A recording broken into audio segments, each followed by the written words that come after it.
सहेली।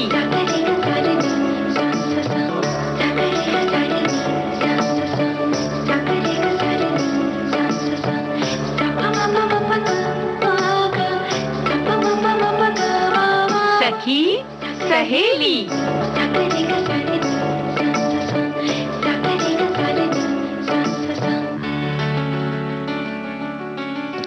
सभी सखियों सहेलियों को मंजू द्विवेदी और संगीता श्रीवास्तव का नमस्कार। संगीता, देखो, जब रात भर की हमारी नींद बहुत अच्छी तरह से हो जाती है तो दिन भी हमारा बहुत अच्छा निकलता है। लेकिन आजकल हम देखते हैं कि लोग करवटें बदलते हुए अपनी रात बिताते हैं और अक्सर ये शिकायत वो करते हैं कि अरे नींद ही नहीं आई, आज तो बहुत तकलीफ हुई और बस करवटें बदलते हुए रात निकल गई और क्या करें। यानी नींद के बारे में लोग बहुत परेशान रहते हैं, है ना। तो इसके कई कारण हो सकते हैं, किसी को किस वजह से तो किसी की किस वजह से नींद उड़ी रहती है। लेकिन हाँ, आज हम इस विषय पर थोड़ी चर्चा जरूर करेंगे कि क्या थोड़े से उपाय किए जाएं जिसकी वजह से नींद आपको अच्छी आ जाए। थोड़ा समय भी ऐसा हो रहा है ना, तो चूंकि नींद के बारे में बात करनी है तो नींद थोड़ी सी अभी तो उड़ी गई होगी। और इसके अलावा धारावाहिक चित्रलेखा, जिसके 2 भाग हम सुन चुके हैं, आज तीसरा भाग हम सुनेंगे इसका। और इसके अलावा सखी विशेष के अंतर्गत बैडमिंटन खिलाड़ी अमीघिया शाह, उनके बारे में हम चर्चा करेंगे।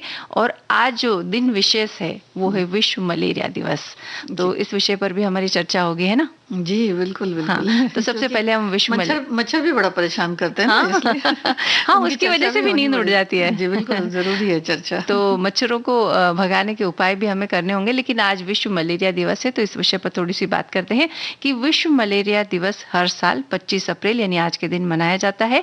और इस दिन को मनाने का उद्देश्य लोगों को मलेरिया बीमारी को लेकर अवगत कराना है। ये समस्या मुख्य तौर पर सूक्ष्म परजीवी के कारण होती है। जब मच्छर किसी मनुष्य को काटता है तो उसके शरीर में परजीवी के फैलने से ये समस्या होती है। जी जी बिल्कुल, तो इसके लिए इम्यूनिटी भी बहुत अच्छी होनी चाहिए। हाँ, मलेरिया परजीवी 4 प्रकार के होते हैं, जैसा कि विदित है कि मनुष्य को संक्रमित कर देते हैं। देखिए, चूंकि मच्छर ऐसे ही होते हैं भाई, तो अगर जहरीले हैं तो आपको सतर्क रहना है।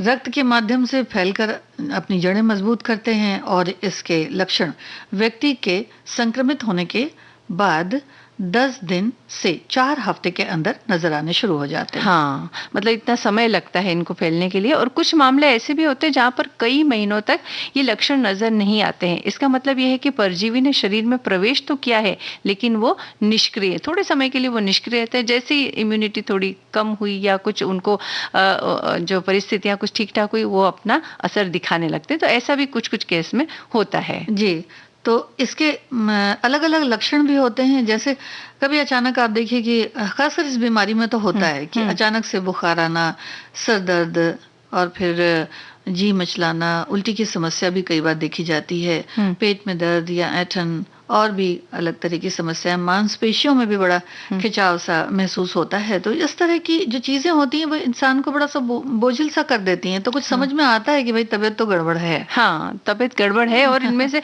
इस तरह के कोई लक्षण अगर आपको नजर आए तो डॉक्टर से मिलना भी जरूरी है। यानी कि इन्हें गंभीरता से लें, ऐसा ना सोचे कि ठीक है हो जाएगा। कुछ समय के लिए हम ऐसा करते हैं कि भाई हाँ ठीक है, जैसे जी मचला रहा है, नींबू पानी वगैरह हम दे करके सोचते हैं कि थोड़ी देर में ठीक हो जाएगा। लेकिन अगर ये समस्या ठीक नहीं होती है तो आपको डॉक्टर से जरूर मिलना चाहिए। और अगर ये जो दिन है यानी कि विश्व मलेरिया दिवस है, इस दिन के इतिहास की अगर हम बात करें तो वर्ष 2007 में विश्व स्वास्थ्य सभा के 60वें सत्र के दौरान अफ्रीका मलेरिया दिवस को विश्व मलेरिया दिवस के रूप में परिवर्तित करने का प्रस्ताव पास किया गया था।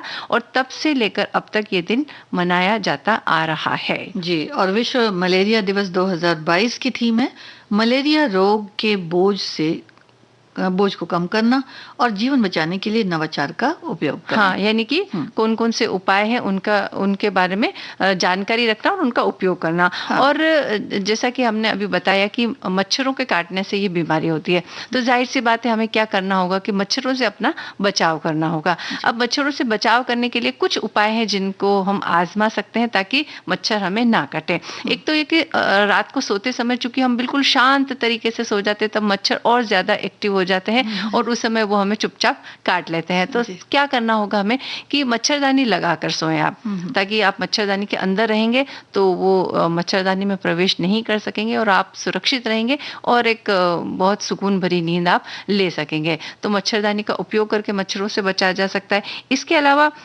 कई सारी जैसे नीम की और इस तरह की कई सारी क्रीम आती है मार्केट में, तो अगर जैसे आप बैठे हैं कुछ काम कर रहे हैं तो उस क्रीम का उपयोग भी कर सकते हैं। आपके हाथ पैरों पर वो क्रीम लगा लें ताकि वो मच्छर ना काटे। यानी किसी भी तरीके से हमें उपाय कुछ ऐसे करना है कि मच्छर आपसे थोड़ा दूर रहे और आपको ना काटे। इसके अलावा और भी कुछ उपाय हैं जो हम कर सकते हैं? बिल्कुल। देखिए क्या होता है कि ये क्रीम हो गई या कोई इस तरह की अगरबत्तियां भी कई बार हम लोग इस्तेमाल करते हैं, लेकिन उससे बहुत ज्यादा अपने शरीर को भी नुकसान होता है, क्योंकि सांस में सीधी तरीके से जाती हैं। तो अगर मच्छरदानी का उपयोग करा जाए, जैसे पहले के समय में देखिए सबसे ज्यादा मच्छरदानी का ही उपयोग होता था, तो वो बहुत ज्यादा अच्छी होती है।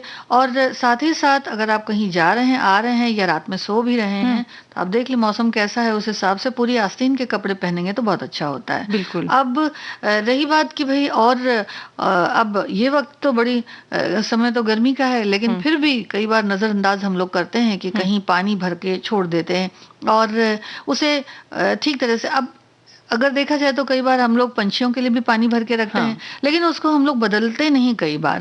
ध्यान से अगर उतर गया कामकाज के सिलसिले में तो उसको बिल्कुल याद से बदल देना चाहिए, क्योंकि अगर वो पानी खराब हो जाता है तो पंछी भी नहीं पीते हैं और मच्छर भी पनपते रहते हैं। तो कई बार ऐसा होता है।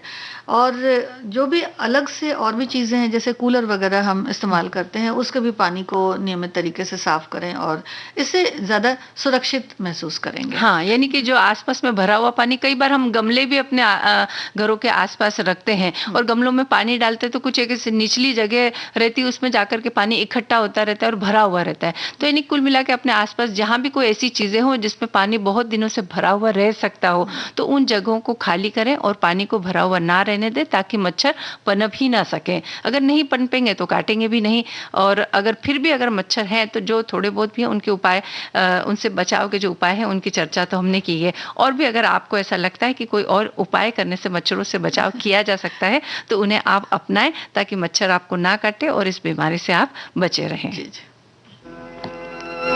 लागा गोरी गुजरिया से नेहा हमार,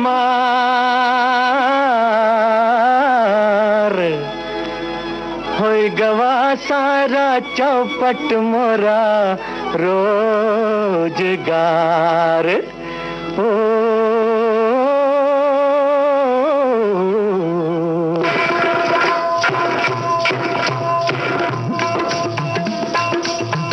नैन लड़ गए हैं, नैन लड़ गए हैं तो मनवा माँ कथक होई बेकरी। प्रेम का छुट्टी है पटाखा तो धमक होई बेकरी। नैन लड़ गए हैं तो मनवा माँ कथक होई बेकरी।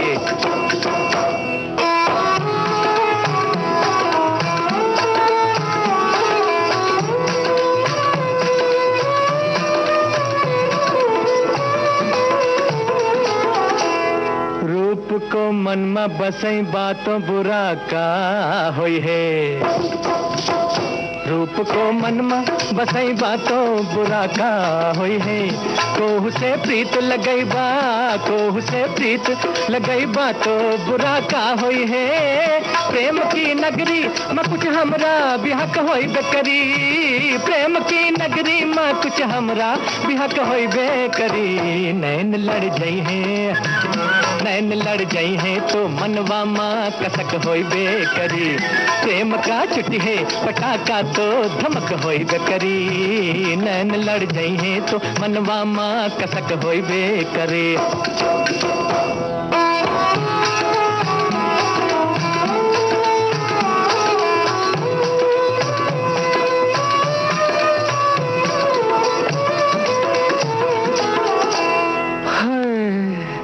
होई गवा मनमा मोरे तिरछी नजर का हल्ला।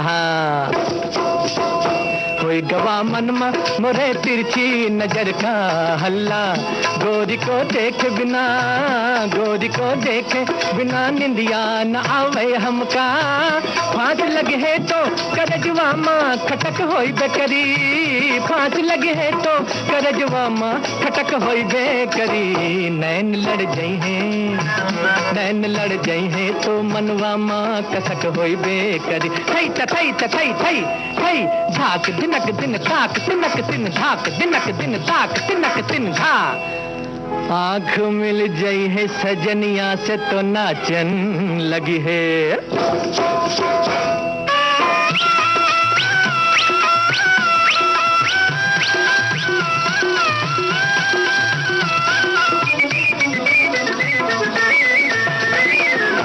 आँख मिल गई है सजनिया से तो नाचन लगी है।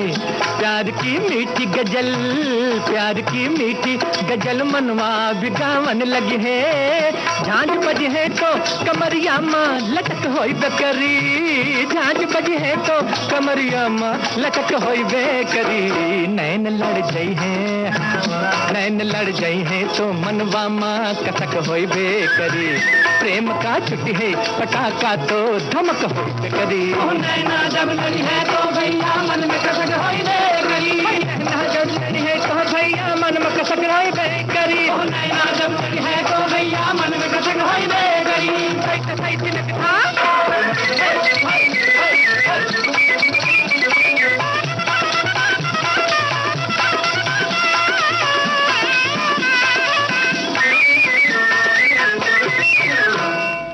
रामा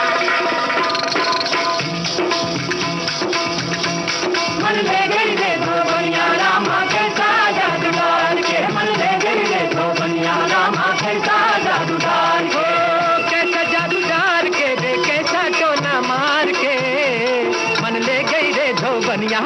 कैसा जादू डाल के मन ले गई रे दो बनिया। रामा कैसा जादू डाल के मन ले गई रे दो बनिया। रामा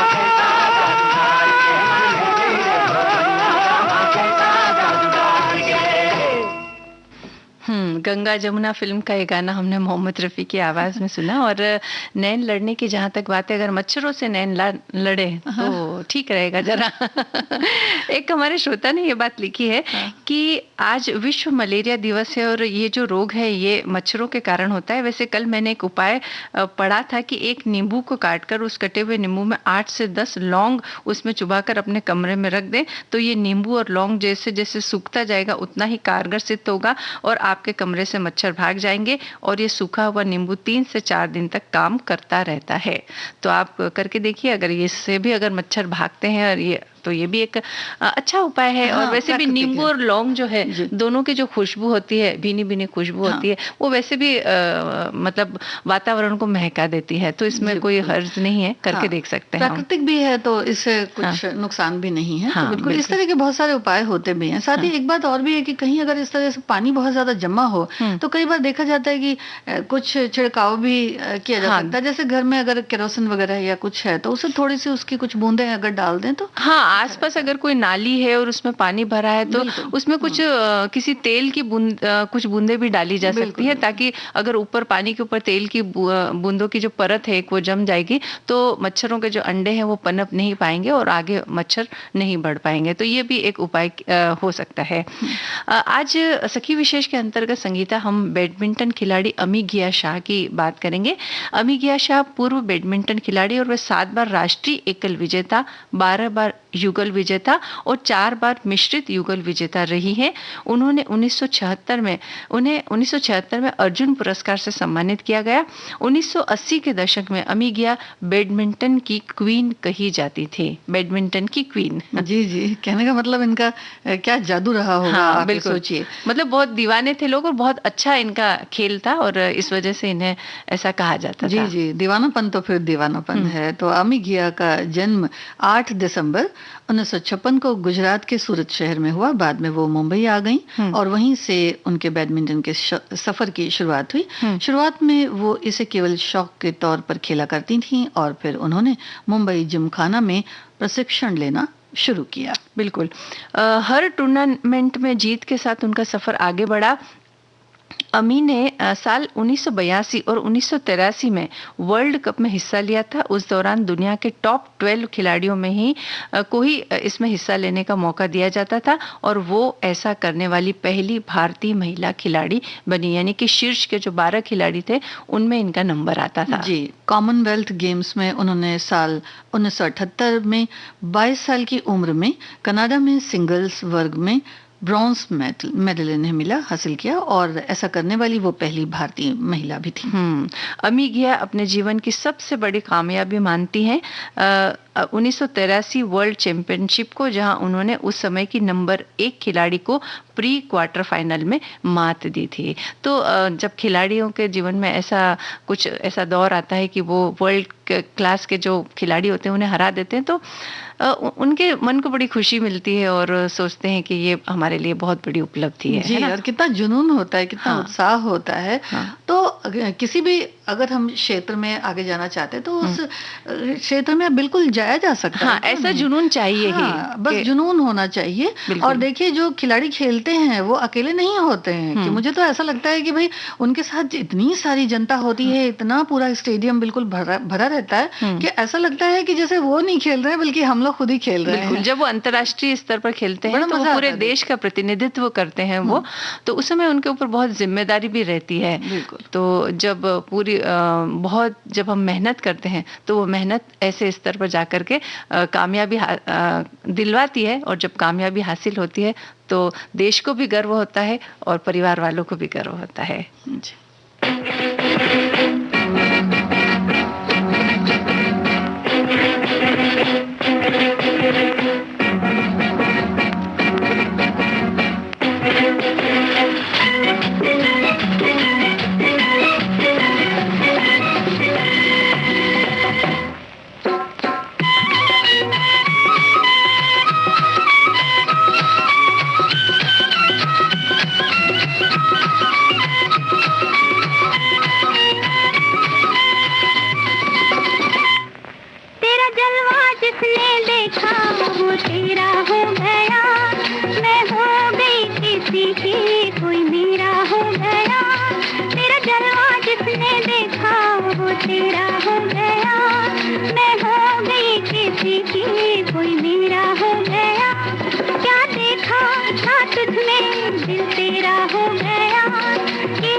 तुझे हमने माना है अपना ही सैया।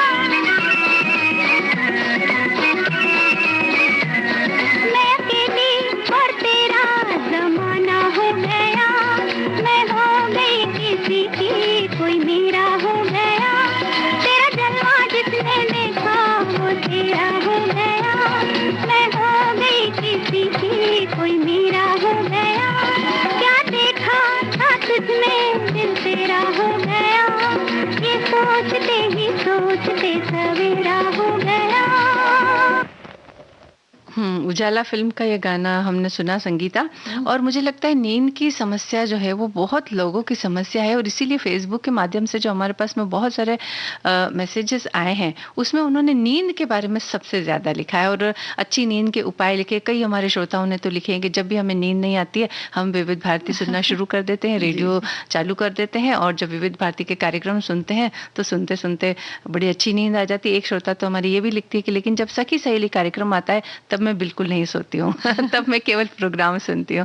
ऐसी बातें उन्होंने लिख करके भेजी। खैर उनके कमेंट्स हम पढ़ेंगे, लेकिन एक छोटी लघु कथा हमारे पास में है और इसका शीर्षक है कि मेहनत का शुभ मुहूर्त, और यही हम पढ़ के अभी फिलहाल सुनाना चाहते हैं अपने श्रोताओं को। कि एक राजा थे, उन्हें एक कार्यक्रम में आमंत्रित किया गया। नई राजसी पोशाक में राजा बेहद शानदार नजर आ रहे थे। उनके चेहरे का नूर बता रहा था कि वे अंदर से भी उतने ही शानदार व्यक्ति, यानी उनका दिल भी बड़ा शानदार है। वहां के भव्य बाग में पौधारोपण का कार्यक्रम था। उस दौरान वहां का माली अस्वस्थ था, इसलिए वो उस कार्यक्रम में उपस्थित नहीं था। कार्यक्रम का उद्घाटन राजा ने कुछ पौधों को लगाकर किया। अगले 2 दिनों के बाद जब माली आया तो पौधों को उसने बेतरतीब कतारें देखी। तो उसने क्या किया कि उसने उन्हें निकाल कर दोबारा रोप दिया। उसके अनुभवी हाथों से पौधे बेहद सुंदर और तरतीब से लगे हुए दिख रहे थे। कुछ लोगों ने इस बात की शिकायत राजा से की। राजा साहब, आपने तो शुभ मुहूर्त देखकर पौधे रोपे थे, पर इस माली ने पौधे निकालकर आपका अपमान किया है, ऐसी शिकायत उन्होंने की। राजा ने बाग का जायजा लिया और फिर माली को बुलवाया। तो माली आया और माली सिर झुकाए खड़ा था। वो इस इंतजार में था कि कब उसे सजा सुनाई जाएगी। वो गरीबी से पहले ही परेशान था और घर में उसकी पत्नी भी बीमार थी। वो कुछ सोच पाता तभी कानों में शहद घोलता हुआ राजा साहब का स्वर सुनाई दिया और बोले, राजा साहब कि हर व्यक्ति अपने काम में महारत हासिल कर लेता है। ये महारत उसे उसके ही प्रयत्नों से और लगातार प्रयास से मिलती है। राजा साहब ने माली की ओर देखते हुए कहा, तुम्हारा काम वाकई में तारीफ के काबिल है। वहां पर जिस तरह के पेड़ पौधे खूबसूरती से तुमने लगाए हैं वो वाकई काबिल तारीफ है। पूरा बागीचा तुम्हारे कुशल हाथों की कारीगरी की गवाही दे रहा है। राजा ने आगे कहा, मेहनत करने वालों के लिए कोई शुभ मुहूर्त मायने नहीं रखता है। उनके लिए तो मुहूर्त शुभ नहीं होता बल्कि कार्य ही सब कुछ होता है। जो माली राजदंड की परवाह किए बगैर बाग का ध्यान मन लगाकर करता है उसे तो पुरस्कार मिलना ही चाहिए। राजा ने अपनी बात खत्म की और पुरस्कार देकर माली को विदा किया। जी, वो तो होता ही है कि देखिए इतनी खूबसूरत सी ये है कथा, लघु कथा। वो तो होता ही है कि बिल्कुल समय तो कोई देखता नहीं है। जब जिस काम को आपको करना है तो उसके लिए लगन जो होती है वो ही बहुत ज्यादा जरूरी है। और मेहनत जो होती है ना वो दिखाई देती है। बिल्कुल, मतलब मेहनत करने के बाद जो कार्य हम करते हैं वो परिणाम जो होते हैं वो सभी को दिखाई देते हैं। उसके लिए हमें किसी को कहना नहीं पड़ता है कि हमने इसके लिए कितनी मेहनत की है। और मेहनत करने के लिए कोई मुहूर्त देखने की भी जरूरत नहीं है। जब भी आपको लगे कि ये कार्य करना बाकी है या इस कार्य को करने के लिए मतलब अपने प्रयत्नों की आवश्यकता है, बस हम शुरू हो जाना चाहिए हमें और मेहनत करके आलस्य का त्याग करना चाहिए। तो सभी इसी तरह के विचारों से अवगत हो, इसलिए हमने ये कथा उन्हें सुनाई। चलिए अब सुनते हैं एक गाना।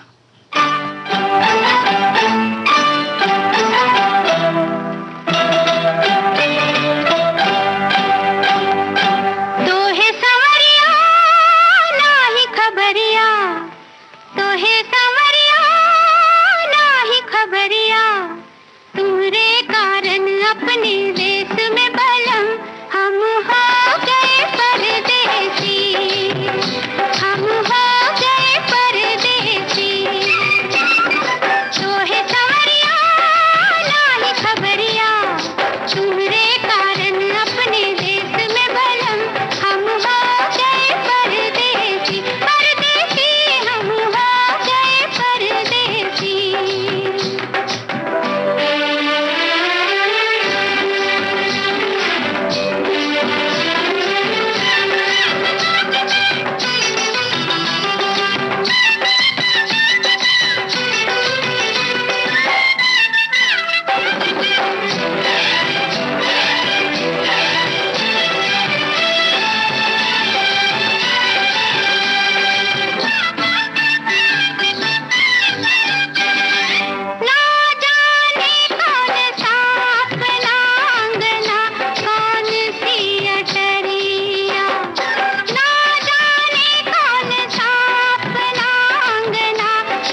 मिलन फिल्म का ये गाना हमने सुनवाया और सखी सहेली कार्यक्रम में वक्त हो गया है एक छोटे से ब्रेक का।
ब्रेक का समय पूरा हो चुका है संगीता, और हम फिर हाजिर हैं। और अब हम अपने श्रोताओं के लिए लेकर आए हैं धारावाहिक चित्रलेखा का तीसरा भाग। इसके 2 भाग हम सुन चुके हैं और आज हम तीसरा भाग सुनवा रहे हैं।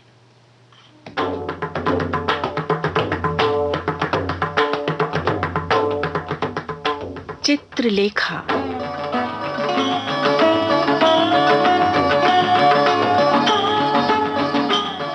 हिंदी के ख्यातिनाम कथाकार भगवती चरण वर्मा का चिर युवा उपन्यास चित्रलेखा।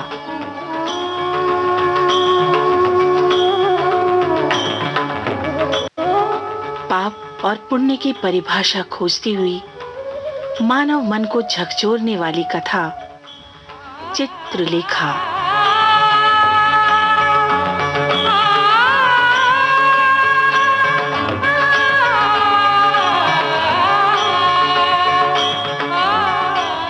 हम जान चुके हैं कि सामंत बीजगुप्त और चित्रलेखा का संसार यौवन और विलास का संगम है। उनके लिए जीवन केवल वर्तमान है, भूत या भविष्य नहीं। आइए कथा के इस मोड़ से अब आगे बढ़ें और पढ़ें चित्रलेखा।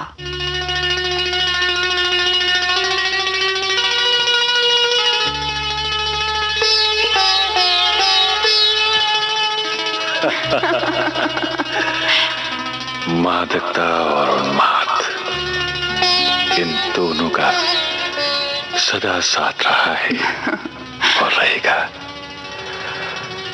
चित्रलेखा, हम दोनों कितने सुखी हैं।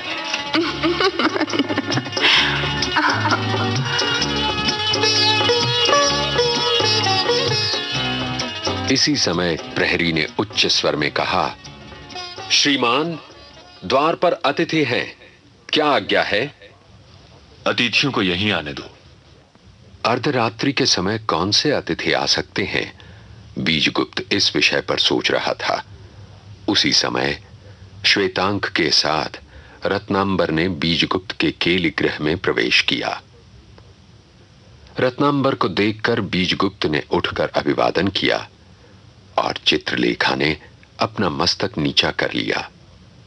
नगर की सर्व सुंदरी और पवित्र नर्तकी अर्धरात्रि के समय बीजगुप्त के केली गृह में, आश्चर्य होता है।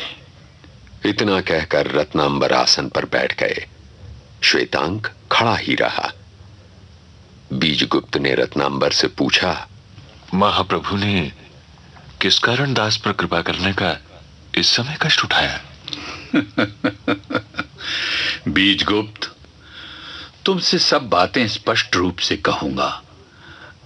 आज मेरे शिष्य ने मुझसे प्रश्न किया कि पाप क्या है। मैं इसका उत्तर देने में असमर्थ हूं। तुम मेरी सहायता कर सकते हो। पाप का पता लगाने के लिए ब्रह्मचारी की कुटी उपयुक्त स्थान नहीं है। संसार के भोग विलास में ही पाप का पता लग सकेगा। तुम्हारा भवन और तुम्हारा समाज, इन चीजों से श्वेतांक को भिज्ञ कराना आवश्यक है।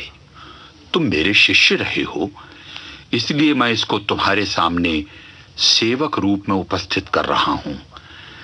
मैं चाहता हूं कि तुम इसे सेवक रूप में स्वीकार करो, पर एक बात और याद रखना, यह तुम्हारा गुरु भाई भी हो सकता है। महाप्रभु की आज्ञा शिरोधारी है। अच्छा, मैं जाता हूं। मेरा एक काम तो पूरा हो गया। और श्वेतांक, यह याद रखना कि बीजगुप्त तुम्हारे प्रभु हैं और तुम इनके सेवक। इस वैभव को भोगो और फिर पाप का पता लगाने का प्रयत्न करो। और बीजगुप्त, श्वेतांक के दोषों को क्षमा करना। ये अभी अबोध है, संसार में ये अभी पदार्पण ही कर रहा है। इतना कहकर रत्नांबर केली भवन से चले गए। रत्नांबर के जाने के बाद बीजगुप्त ने श्वेतांक को बड़े गौर से देखा। तुम्हारा नाम श्वेतांक है। तुम आज से मेरे सेवक हुए। जानते हो श्वेतांक, ये कौन है? नहीं प्रभु, अभी इनसे मेरा परिचय नहीं हुआ। अच्छा तो सुनो, इनका नाम चित्रलेखा है और ये पाटलिपुत्र की सर्व सुंदरी नर्तकी होते हुए भी मेरी पत्नी के बराबर हैं। इसलिए ये भी तुम्हारी स्वामिनी हुई। जी? तुम आश्चर्य में आ गए होगे, पर आश्चर्य करने की कोई बात नहीं। यहां रहकर तुम परिस्थितियों को अपना सकोगे। अच्छा, ये अपनी स्वामिनी को दो। जो आज्ञा प्रभु। इतना कहकर बीजगुप्त ने सुगंधित मदिरा से भरा हुआ स्वर्ण पात्र श्वेतांक के हाथ में दे दिया। श्वेतांक ने मदिरा का पात्र चित्रलेखा की ओर बढ़ा दिया। मदिरा का पात्र लेते हुए श्वेतांक का हाथ चित्रलेखा के हाथ से स्पर्श कर गया। इस स्पर्श से श्वेतांक का सारा गात कांप सा गया। चित्रलेखा ने श्वेतांक की ओर देखा। नवयुवक, तुम्हें इस अनोखे संसार में प्रथम बार आने के उपलक्ष्य में बधाई है।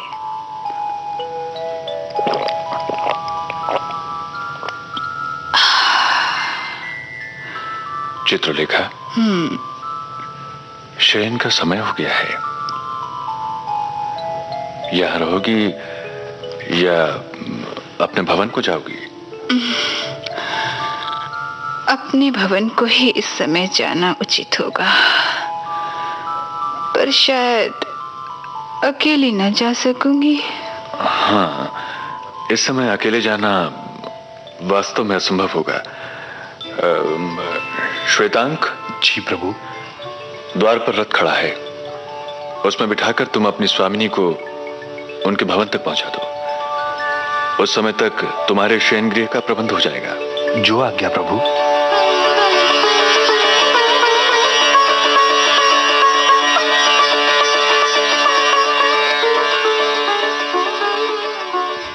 पाप और पुण्य की पहेली से जूझता हुआ ये श्वेतांक हमारे भीतर भी हो सकता है, किंतु अभी श्वेतांक को यहीं छोड़कर भगवती बाबू हमें ले जाते हैं कथा के दूसरे छोर पर, अर्थात योगी कुमार गिरी के पास।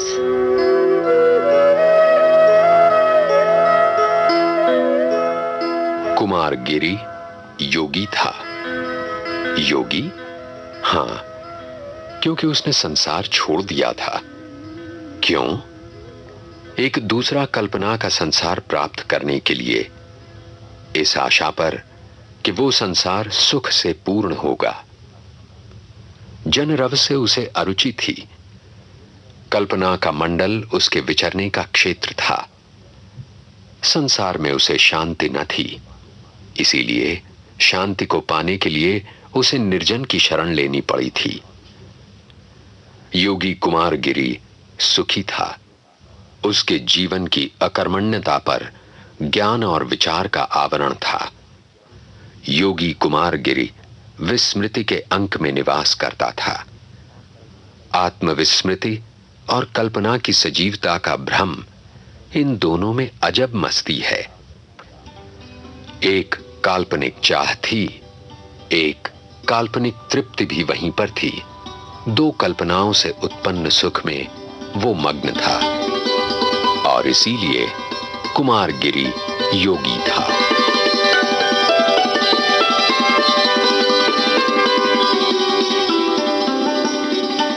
मधुपाल कुमारगिरी का शिष्य था। मधुपाल कुमारगिरी की शक्तियों से परिचित था और साथ साथ चकित भी। देव, संयम का लक्ष्य क्या है? शांति और शांति जनित आनंद, बाह्य दृष्टि से परिवर्तन और आंतरिक दृष्टि से शून्य। शून्य और परिवर्तन, इनके विचित्र संयोग पर तुम्हें शायद आश्चर्य होगा। ये दोनों एक किस प्रकार से हो सकते हैं, ये प्रश्न स्वाभाविक होगा।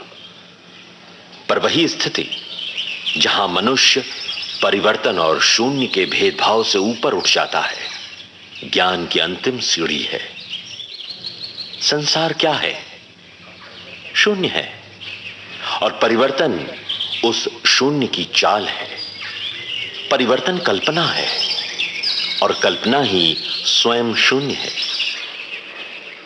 देव, आपने कहा कि संसार शून्य है, ये मेरी समझ में नहीं आया। जो वस्तु दृष्टि के सामने है वो शून्य किस प्रकार हो सकती है? यहीं तो योग की आवश्यकता होती है। योगी जिस समय आंखें बंद करता है उस समय एक अखंड शून्य रहता है और कुछ नहीं। उसी शून्य में सुख दुख, अनुराग विराग, दिन रात, ब्रह्म और माया सब के सब लोप हो जाते हैं। उसी प्रकाशमान शून्य में वो विचरता है और वहीं वो निमग्न हो जाता है, और उसी ब्रह्म से युक्त शून्य में सदा के लिए मिल जाने को मुक्ति कहते हैं। इस तरह योगी इसी शरीर के साथ मुक्ति का अनुभव करता है। अपने गुरु के प्रति मधुपाल की श्रद्धा उमड़ पड़ी। गदगद होकर उसने गुरु के चरणों में अपना मस्तक नमा दिया।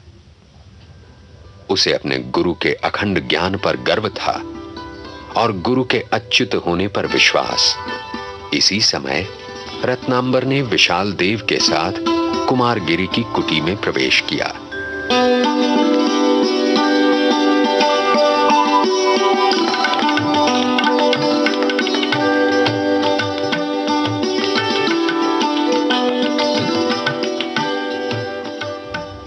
एक दिन महाप्रभु रत्नांबर ने इसी तरह प्रवेश किया था बीजगुप्त के वैभव संसार में अपने पहले शिष्य श्वेतांक के साथ, और आज वे विशाल देव को लाए हैं एक योगी की कुटी में। कुमारगिरी के इस योग संसार में विशाल देव पर क्या बीती, ये हम पढ़ेंगे अगली कड़ी में। आज की कड़ी में बीजगुप्त बने थे कमल शर्मा और चित्रलेखा थी दिशी दुग्गल। महाप्रभु रत्नांबर के रूप में थे महेश शर्मा और कुमारगिरी की भूमिका में सुधीर पांडे। श्वेतांक थे अमर कांत। उपन्यास चित्रलेखा के सूत्रधार हरीश भीमाणी।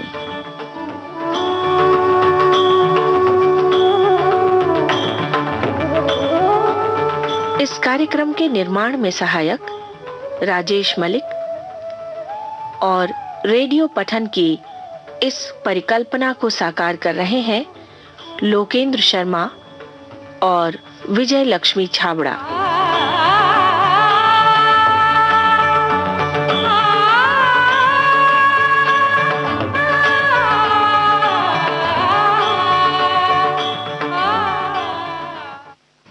चित्रलेखा धारावाहिक का ये तीसरा भाग हमने सुना संगीता, और अभी गीत सुनवा दे अपने सखियों को। हाँ बिल्कुल।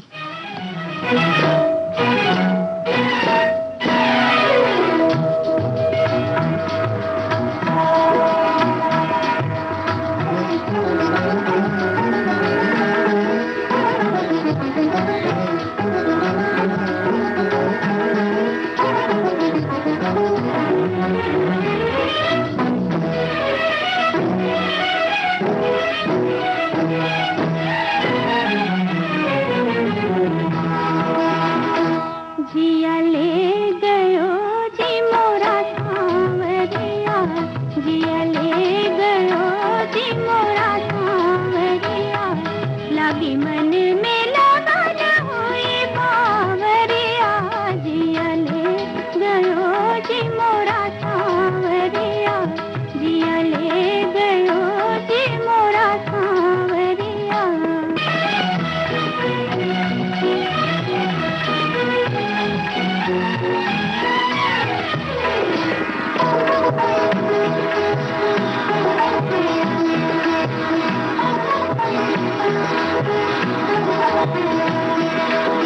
पनी निनी रे रे रे मम्मा मधा पम परे, रे रे रे मम्मा मधा धा धनी धनी पा।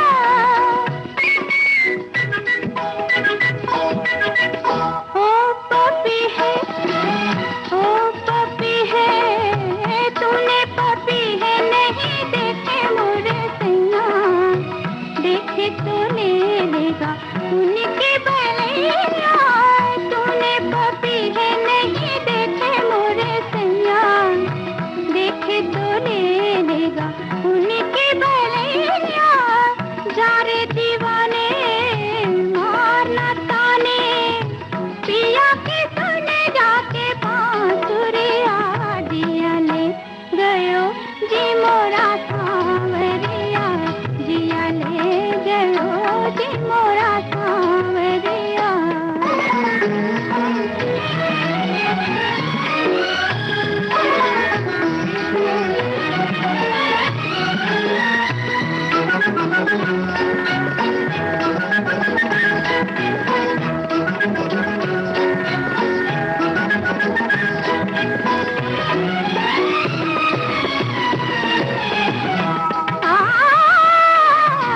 सामने आए तो मैं आंखों में छुपा लूं, थाम के भैया उन्हें दिल में बिठा लूं, सामने आए तो मैं आंखों में छुपा लूं, थाम के भैया उन्हें दिल में बिठा लूं, शाम सवेरे हाथों मेरे गोरी के संग जैसे घाघरिया, जिया ले गयो जी मोरा सांवरिया, लगी मन में लगन हुई बावरिया, जिया ले गयो जी मोरा सांवरिया। अनपढ़ फिल्म का ये गीत हमने सुनवाया सखियों को। और नींद के बारे में हमारे बहुत सारे श्रोताओं ने बहुत सारी बातें लिखी है, उसमें से कुछ कमेंट्स हम पढ़ के सुनाते हैं। कि एक श्रोता हमारे लिखते हैं कि दिन भर की थकान के बाद रात को एक अच्छी नींद बेहद ज़रूरी है। अच्छी और भरपूर नींद लेना सेहत के लिए बहुत ज़रूरी होता है। जो लोग पूरी नींद नहीं ले पाते उन्हें कई तरह की शारीरिक और मानसिक समस्याएं होने का खतरा बना रहता है। इसलिए सोने का समय निश्चित करें, देर रात तक मोबाइल टीवी ना देखें, हल्का भोजन करें, मध्यम आवाज में संगीत सुने, मनपसंद किताबें पढ़ें, आपको अवश्य नींद आएगी। और एक श्रोता ये भी लिखते हैं कि हम नींद के महत्व को जानते हैं क्योंकि हम भोजन के बिना कई दिनों तक रह सकते हैं, लेकिन हम नींद के बिना 11 दिनों से अधिक जीवित नहीं रह सकते। नींद की कमी आपके लिए खतरनाक हो सकती है, इसलिए लक्षणों की उपेक्षा न करें। जब तक सोते हैं तो हमारे शरीर में विभिन्न हार्मोन स्रावित होते हैं जो हमारी भूख और हमारे शरीर में ग्लूकोज के प्रसंस्करण को नियंत्रित करते हैं। नींद की कमी से diabetes, heart failure, heart blood pressure, थकान आदि कई तरह की समस्याएं हो सकती है। और ये बिल्कुल सही बात है कि अगर नींद नहीं आती है तो ऐसी कई सारी समस्याओं से हमें दो चार होना पड़ता है। इसलिए अच्छी नींद के लिए जो उपाय हो सकते हैं वो हमें जरूर करना चाहिए। जी बिल्कुल। हमारे एक श्रोता लिखते हैं कि शांत संगीत सुनने के बाद सभी आयु वर्ग के लोगों को बेहतर नींद आती है, ऐसा अध्ययन में पाया गया है। साथ ही साथ एक अध्ययन में पाया गया है कि सोने से पहले 45 मिनट संगीत सुनने वाले वयस्कों ने बेहतर नींद की गुणवत्ता की सूचना दी है। बस उपाय मिल गया है, VBS के सुमधुर गीत सुनते रहे। हाँ। तो बिल्कुल गीत संगीत में तो ये बात होती ही है। हाँ, कि कई बार अगर नींद नहीं आ रही है तो भाई आप सुनिए अच्छे हाँ, मन को सुकून मिलता है, और जब मन को सुकून मिलता है तो फिर मन शांत होते ही नींद भी आने लगती है ना। तो हम भी अपनी तरफ से कुछ उपाय बताते हैं, श्रोताओं ने तो हमारे बताए हैं बहुत सारे। तो करना क्या है हमें कि जब हमें अच्छी नींद आने लगे तभी हमें बिस्तर पर जाकर के सोना चाहिए। कई बार क्या होता है कि बस ऐसे ही हम बहुत देर तक लेटे रहते हैं। अब शरीर तो शरीर है, उसे ये तो पता नहीं है कि आप सोना चाहते हैं या सोना नहीं चाहते हैं। तो जब हम लेटते हैं तो शरीर में वो प्रक्रिया शुरू हो जाती है कि जो सोने के लिए आवश्यक है, लेकिन हमारा दिमाग जो है वो अलर्ट है। किसी चीज, या तो लेटे लेटे हम टीवी देख रहे हैं या मोबाइल देख रहे हैं, और इस वजह से नींद का जो एक चक्र है वो बिगड़ जाता है। इसके लिए आप तभी बिस्तर पर जाएं जब आपको सोना है या आपको जब नींद आ रही है। और अगर ऐसा लगता है आपको कि समय हो गया लेकिन फिर भी नींद नहीं आ रही है, तो आप किसी अच्छी किताब को पढ़ सकते हैं, थोड़ी देर के लिए हल्का म्यूजिक सुन सकते हैं। ये वो उपाय है जिसकी वजह से अगर नींद नहीं भी आ रही है तो थोड़ी ही देर में आप नींद महसूस करने लगते हैं, और तब आप बिस्तर पर जाकर के आराम से सो जाइए। जी, क्योंकि क्या होता है कि बहुत से लोग ऐसा सोचते हैं कि भाई चलो नींद नहीं आ रही है तो ये ले लिया जाए, वो ले लिया जाए, कुछ भी। लेकिन एक होता है कि अगर आपको अच्छी चीजें जैसे किताबें वगैरह हैं उनकी तरफ भी जरा मुड़कर अगर देखा जाए तो उसमें थोड़ी सी मेहनत तो जरूर लगेगी, लेकिन नींद अच्छी आएगी। तो मेहनत करनी चाहिए, और मेहनत करने से देखिए कई लोग ऐसे होते हैं इतनी मेहनत करते हैं कि उनको कब नींद आ जाती है पता ही नहीं चलता। हाँ, तो यानी कि श्रम करना भी बहुत जरूरी है। अगर आप दिन भर श्रम करते हैं तो आपको नींद अच्छी रात को जरूर आ जाएगी, लेकिन अगर आप निष्क्रिय बैठे रहेंगे तो चूंकि शरीर थकता ही नहीं है तो उसे नींद की भी बहुत कम आवश्यकता पड़ती है फिर आपको नींद नहीं आती और आप सोचते हैं कि क्या वजह है जो नींद नहीं आ रही। तो दिन भर श्रम करें, थोड़ी एक्सरसाइज करें, थोड़ा योग वगैरह करें, और घर का जो काम है या ऑफिस का काम है पूरा मन लगा करके आनंद के साथ करें। और जब आप दिन भर काम करेंगे, थकेंगे, तो आपको नींद जरूर आएगी। इसके अलावा रात को सोने से पहले कई लोगों को जैसे आदत होती है चाय कॉफी बहुत ज्यादा पीते हैं या अल्कोहल लेने की भी आदत होती है, तो ये भी कुछ ऐसी वजह है जिसकी वजह से नींद में डिस्टर्बेंस होता है या नींद नहीं आती है। तो सोने से पहले यानी कि 1-2 घंटे पहले आप इन चीजों का इस्तेमाल ना करें ताकि आपको नींद अच्छी आ सके। जी, और थोड़ा सा खाना अगर जल्दी खा लेंगे तो बड़ा अच्छा होता है। हाँ। कि क्योंकि उससे जो एक कभी-कभी ये होता है कि हम थोड़ा सा ज्यादा भी खा लें या थोड़ा कम खा लें, तो चाहे ज्यादा खाने की वजह से हो या कम खाने की वजह से हो, तेल वाला खाना खाने की वजह से हो या कुछ और वजह से हो, तो थोड़ा पहले अगर खा लेंगे तो थोड़ी 1-2 घंटा पाचन की प्रक्रिया पूर्ण हो जाएगी। जी, तो उसमें क्या होता है थोड़ा सा शरीर हल्का पड़ जाता है, तो फिर अच्छे से नींद भी आ जाती है। और रात के समय मसालेदार चटपटे व्यंजन या चटपटी चीजें और बहुत हेवी प्रोटीन जिन चीजों में होता है उन चीजों को भी खाने को हमें अवॉइड करना चाहिए, नहीं खाना चाहिए। क्योंकि रात के समय अगर आप इस तरह का खाना खाते हैं तो ऐसी कई लोगों को तो एसिडिटी की समस्या होती है, कई लोगों का पेट बहुत भारी हो जाता है, और जब पेट पूरा आपका डिस्टर्ब रहेगा तो नींद में भी आपके खलल पैदा होता है। इसके लिए रात का भोजन कुछ इस तरह का करें कि हल्का फुल्का पेट के लिए बिल्कुल ठीक रहे, यानी पेट को पसंद आए, इस तरह का खाना आप खाएंगे तो फिर आपकी नींद जो है वो अच्छी आएगी आपको। जी, थोड़ा सा बिस्तर वगैरह भी बहुत अच्छा सा कर ले, एकदम साफ सुथरा सा सुविधाजनक, तो मन शांत रहता है और भी अच्छी नींद आती है और नींद में खलल नहीं होती है।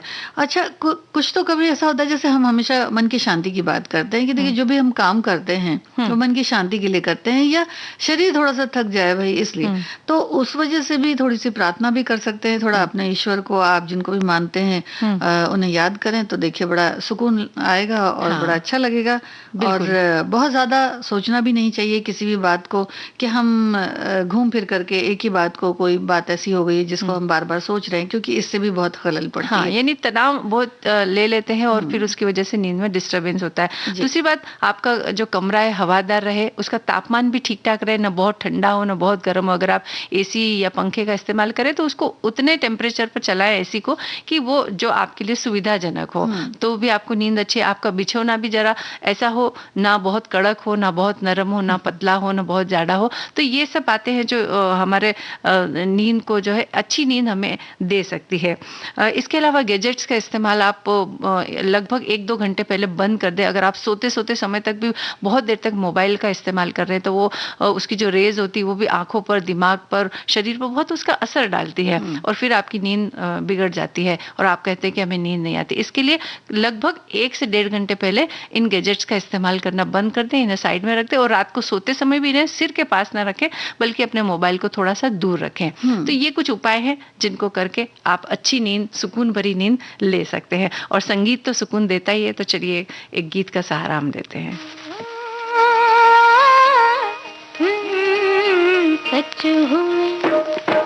सच हुए सपने तेरे, झूम ले ओ मन मेरे।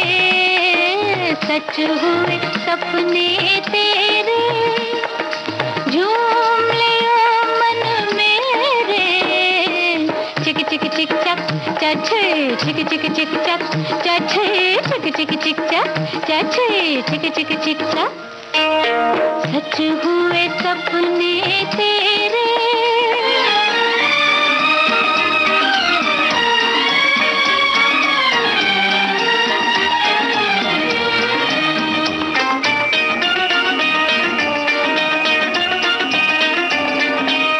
बेकल मन का धीरज लेकर मेरे साजन आए, जैसे कोई सुबह का भूला सांझ को घर आ जाए। प्रीत ने रंग बिखेरे, झूम ले ओ मन मेरे। चिक चिक चिक चक चछे, चिक चिक चिक चक चछे, चिक चिक चिक चक चछे, चिक चिक चिक चक। सच हुए सपने तेरे।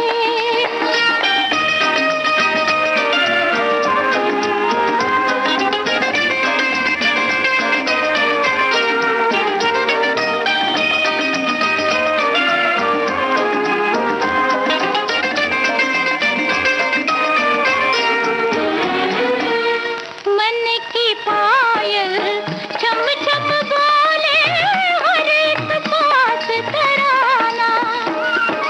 धीरे धीरे सीख लिया अखियों ने मुस्काना। हो गए दूर अंधेरे, झूम ले ओ मन मेरे।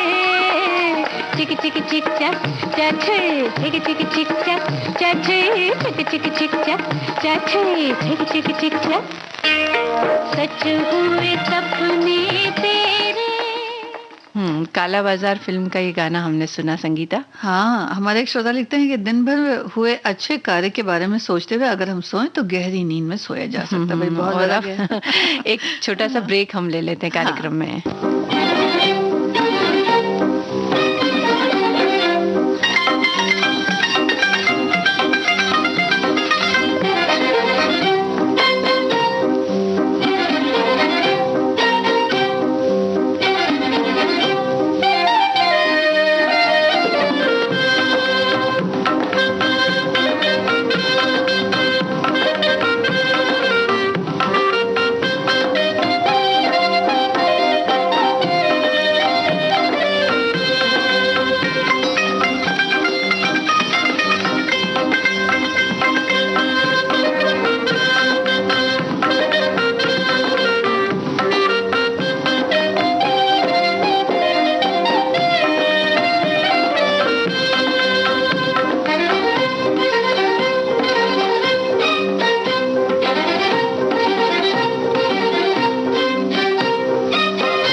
संगीता, अब आज के कार्यक्रम का समापन करते हैं। इजाजत दीजिए आप सभी को, मंजू द्विवेदी और संगीता श्रीवास्तव का नमस्कार।